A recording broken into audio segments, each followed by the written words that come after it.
Hello, everyone. Compliments of the season to you and your loved ones. You're welcome to Autistically Bright. Here we are all about autism, awareness, acceptance, tolerance, and everything that is related to special needs.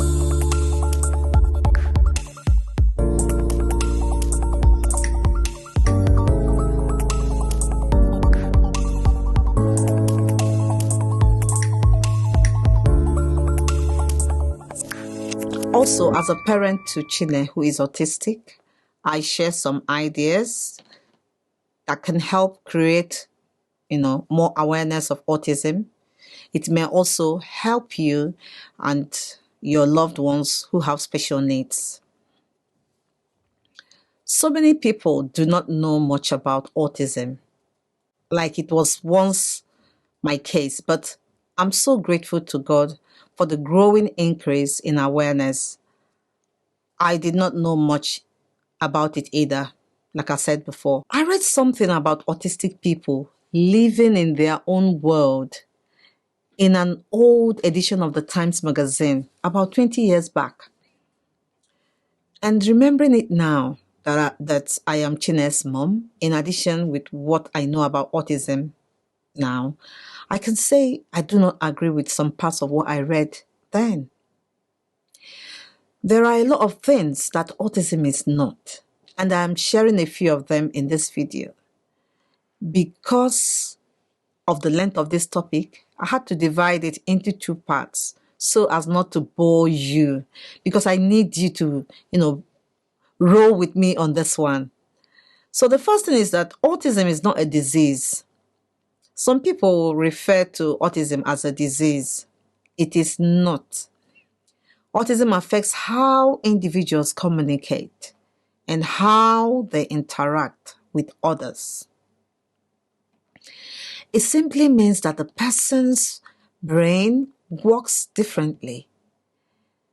Therefore, the individual experiences and processes things in a different way.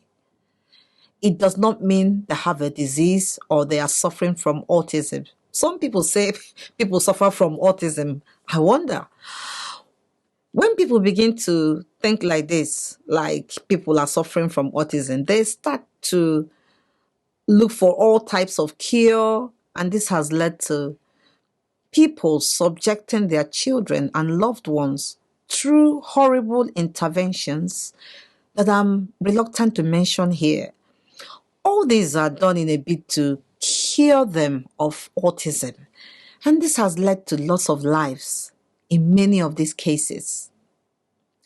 Autism can indeed occur alongside other health issues like epilepsy, dyslexia, gastrointestinal issues, and many more. In cases of that nature, one is advised to seek professional help. Research has not produced any drug as a cure for autism, but there are supplements or multivitamins that one can take for general well-being, but not to specifically cure autism. Please, parents, stop wasting your money buying drugs that claim to cure autism. They are ripping you off. Another thing is that autism is not caused by bad parenting. There was a time in the history of autism between the 1940s and 60s when mothers were blamed for their child's autism and were branded refrigerator mothers because it was claimed that they were distant and cold and did not bond with their child, which in turn caused the child to have autism.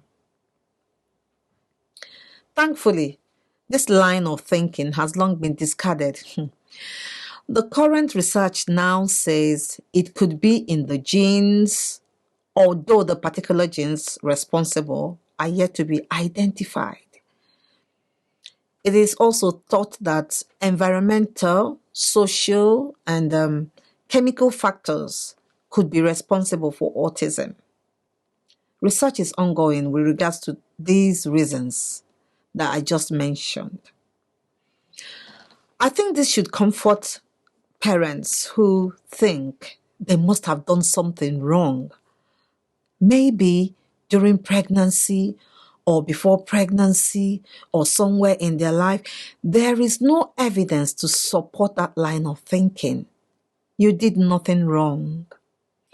Please do not let anyone suggest that line of thought to you. Neither should you think that yourself. I am saying this because of the stigma associated with autism, especially in Black and ethnic minority communities. Another thing is that autism is not infectious. Believe it or not, some people think it could be infectious. What I mean is they think that if their child who is typical, I do not want to say normal because who is normal? Your normal may not be my normal. They could say that, that your child who is autistic, that their child may copy some of your child's way of doing things. I do not want to say the word behavior here, and they may not like it, so they may not like it. So actually, your typical child could learn so many things from an autistic person. For example, honesty, routine, boldness. How can you know an autistic person if you do not associate with one? Or if you see an autistic person as the other person and not as a human being like you? Autistic people are not friendly. That's another thing, another one they say. But that is not true. They are friendly, but they may not yet be able to communicate it because they may be struggling with their social skills. For example, if my son Chine likes someone, he hangs around them, the person. He likes to see or visit the person. He likes to call them on the phone just to hear their voice, I think. He may not engage in long discussions or any discussion at all with the person, but just the smile on his face or his ability to accept and share his space with the person tells the story. It tells the full story, honestly. I am so sorry that there is no video of him doing these things. He is camera shy for now. Finally, it is very important for you to know more about what autism is and what autism is not. You can find out more for yourself by doing a little bit of research so as to equip yourself more and more. I am stopping here for today, and I will conclude this topic in my next video. Please like, share, and subscribe. See you in my next video, and be a voice. Bye.